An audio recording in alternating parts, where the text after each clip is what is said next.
the implementation of Canada's international human rights commitments.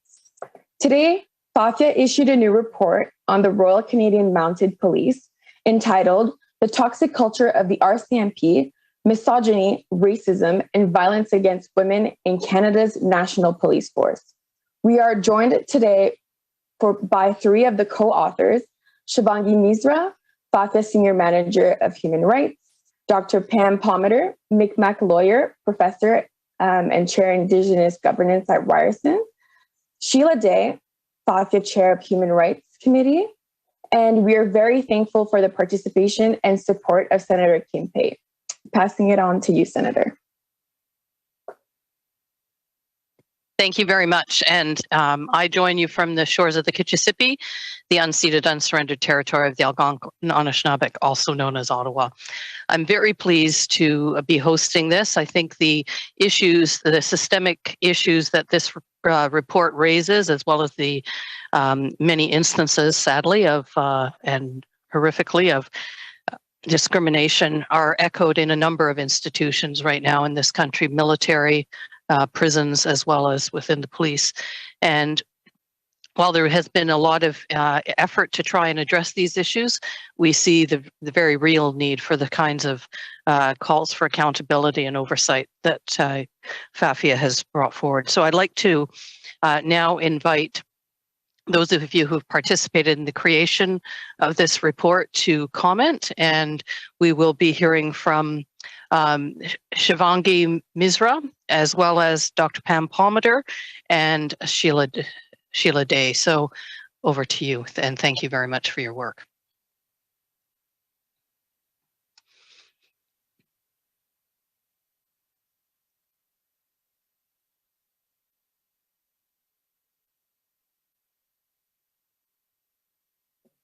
Sheila, I think you're on mute again. Thank you, Senator. Can you hear me now? I'm very pleased to be here this morning to tell you about FAFIA's newest report. Our study of reports from legal experts, public officials, civil society organizations, frontline workers, journalists, and international and domestic inquiries that have been issued over the last decade documents the shocking evidence of systemic discrimination and violence against women perpetrated by the Royal Canadian Mounted Police. The RCMP's culture of misogyny, racism, and homophobia, identified by Justice Michel Bastarache in his report, Broken Dreams, Broken Lives, affects not only the treatment of women who are employed by the RCMP, but also the treatment of the women whom the RCMP is intended to serve. The devastating impacts for women of this toxic culture are known, but they have not been addressed effectively. Here's what our report documents. The notorious record of sexual harassment by male RCMP officers against their female colleagues. The high rates of unfounding of sexual assault allegations, particularly in rural and northern Canada, where the RCMP is the principal police force. The pattern of dismissive or abusive responses by RCMP officers to women's reports of domestic violence. The failures to prevent violence against Indigenous women and girls, and the failures to investigate thoroughly their disappearances and murders, which is something that is now known worldwide. The shocking evidence of overt violence against Indigenous women and girls by RCMP officers, including rape, assault, excessive use of force, unnecessary strip searching, harassment, and sexualized verbal abuse. These acts and failures violate women's right to equality and non-discrimination. The Government of Canada has obligations under both domestic and international law.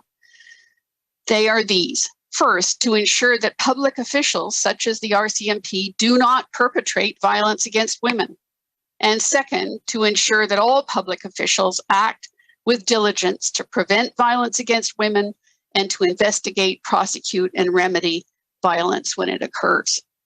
These obligations are not being met by Canada.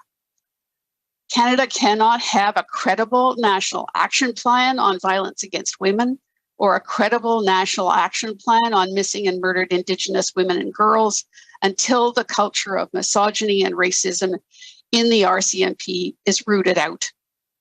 This is a core institution of Canada. Women are entitled to employment and police services that support and foster our equality. Thank you. Thank you so much, Sheila. I have joined on as a co-author and researcher of this report because of the very serious nature of violence to women in Canada by the RCMP.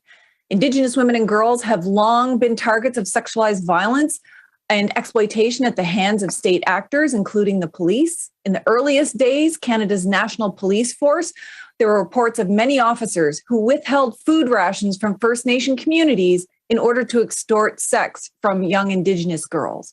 This abuse has continued into the present, with Indigenous women and girls reporting violent rapes, beatings by the RCMP in police cars, jail cells, and after being driven to remote locations. And Indigenous women and girls are scared to report sexualized violence because, in their words, they either rape you or they arrest you. That's very clear that we have a national public safety crisis on our hands. In Justice Bastrash's report, he expressed shock at the large number of violent rapes committed by male RCMP officers against their own female RCMP officers. And if female RCMP officers are not safe from sexual assaults by male officers, it should be no surprise that marginalized Indigenous women and girls are not safe either. Human Rights Watch documented reports of violent sexual assaults by Indigenous women and girls by RCMP officers, which left widespread palpable fear of the RCMP, the kind of fear they've only seen in post-conflict countries where security forces commit atrocious acts of violence. When confronted with this report, the RCMP's response was, "Don't worry about it, I've got your back." More recently, when confronted with allegations of systemic racism based on the evidence, both the RCMP commissioner and deputy commissioners, their response was an astounding denial to the problem. Their response was, there's no systemic racism in the force. It's not pervasive. It's certainly not in every corner of the organization. It's a few bad apples. Yet the Broken Dreams report found that the RCMP have a toxic culture of misogyny, racism, and violence that can be found at every level of the RCMP in every geographic area of Canada. Our report documents all of these previous reports about racism and sexualized violence in the RCMP, and it makes it clear that the RCMP are not capable of fixing themselves. That's why we support the many calls for a truly independent review of the RCMP and support for women. We must not allow one more rape of another woman in Canada by the RCMP. Thank you. Thank you, Pam, and thank you, Sheila. The situation is made worse by the fact that despite the many documented accounts of violence against women by the RCMP officers and their failures to protect women from the violence in the community, there is still no effective accountability and oversight mechanism in place.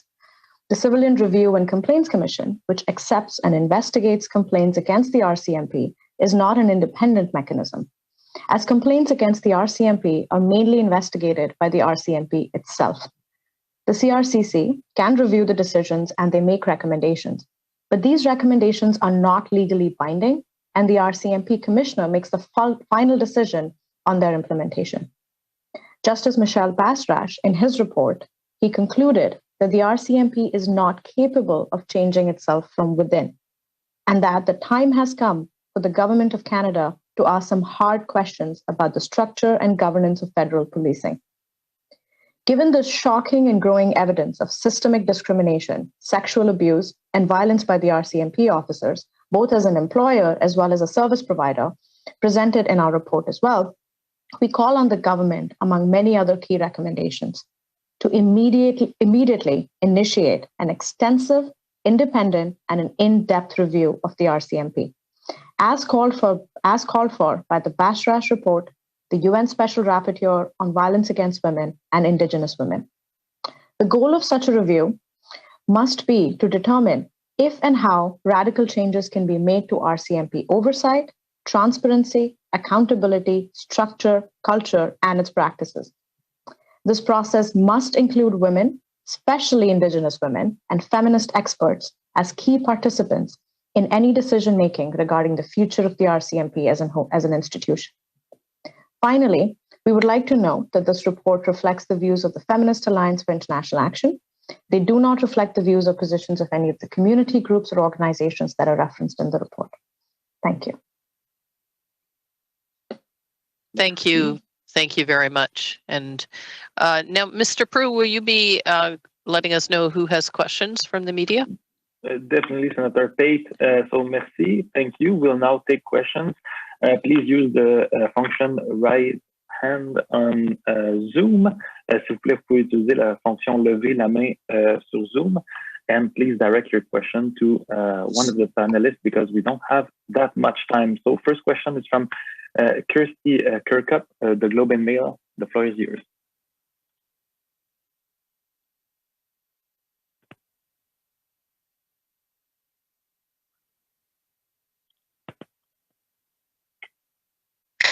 Hi, good morning.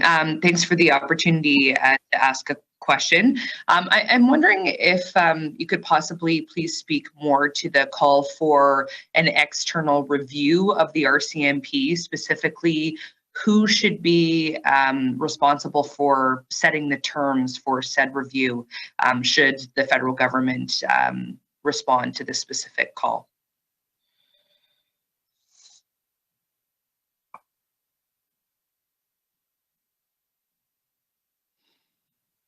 Well, I can start to answer that. Christy, thank you very much for the question. I think it's incredibly important. When we say it has to be independent and external, of course, the terms of reference for such a review are very important. You'll probably recall that some of us were not completely happy with the terms of reference, for example, for the National Inquiry on Missing and Murdered Indigenous Women and Girls. So we know that the terms of reference for such an inquiry or examination are extremely important. I think what that means is that, yes, the government has to be the body that sets the terms of reference, but there needs to be really solid consultation about what those terms of reference are before they're finalized. The appointment of people is also extraordinarily important. We saw the appointment of Marie Deschamps, for example, to inquire into the military and the problems of sexual violence in the military. It's that kind of appointment, that kind of independence that I think we're looking for here. We need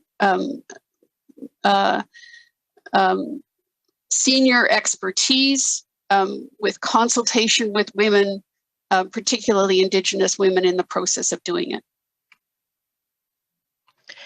And just as a follow-up, if I may, I'm just wondering if there have, I know the report begins with a letter to both the Public Safety Minister as well as the Minister of Status of Women. Has there been any further dialogue with the government on this? I'm just trying to gauge, and of course we'll give them an opportunity to respond, but the level of receptiveness from the federal government to perhaps engage in launching such an external review. Again, I'll try to answer that, Christy. We don't know that yet. We'd like to know. We're looking forward to it. We're very interested in engaging with Ministers Mendicino and Minister Ian. We have noted, and we think this is extremely important, that in both their mandate letters from the Prime Minister, those ministers are essentially directed to deal with systemic discrimination in core institutions. And that is exactly what we're talking about. And Minister Ian is directed to accelerate reform in the RCMP.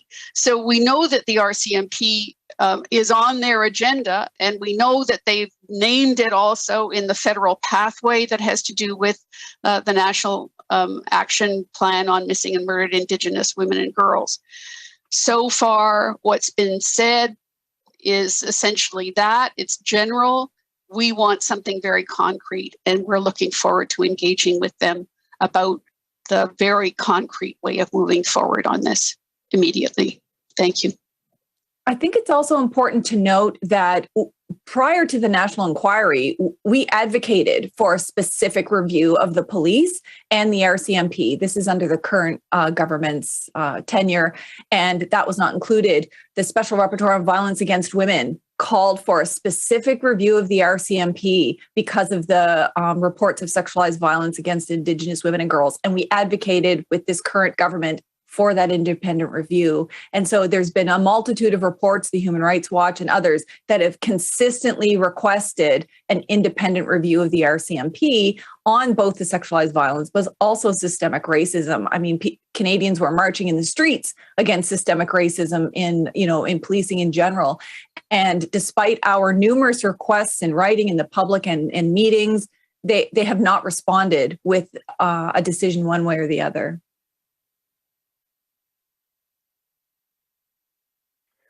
Merci. Thank you. Thank you all. Thank you, Christy. I see no other hands. One hand manifested. So, Erica Ibrahim, the floor is yours.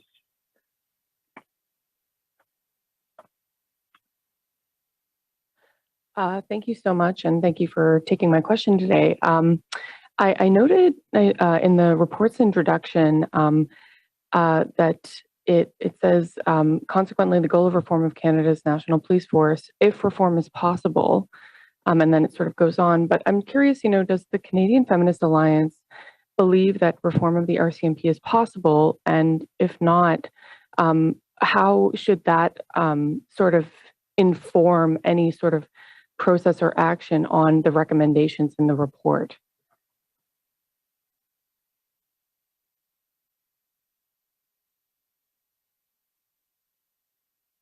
Who would like to respond? Sheila? I'll respond. The recommendations say that, Erica, because we wanted to leave open the possibility that has been raised by many people in the community about whether or not the force can continue in the way that it currently is. I noticed, for example, and I'm sure you do too, that the province of British Columbia, an all-party committee, has just said they're considering getting rid of the RCMP as their provincial police force and creating a new police force of their own. So the moment for change seems to be upon us. And we want to leave open all the possibilities of how reform might happen with the RCMP, including, and Mr. Justice Bastarash has also suggested this, some breaking up of the institution into different sections because of different parts of their work. So that phrase, I say again, is there to leave open the possibilities of what would be the most effective reform here in order to accomplish the goal of achieving a police force that actually works for and can protect women in the country. You have a follow-up, Erica? No, that's everything from me. Thank you. Thank you very much. Thank you to all the panelists. I see no further questions, so that will put an end to the press conference. Ceci termine la conférence de presse. Merci beaucoup à tous d'avoir été présents. Thank you all for being there. Have a good day. Thank you. Thank you very much. Thank you.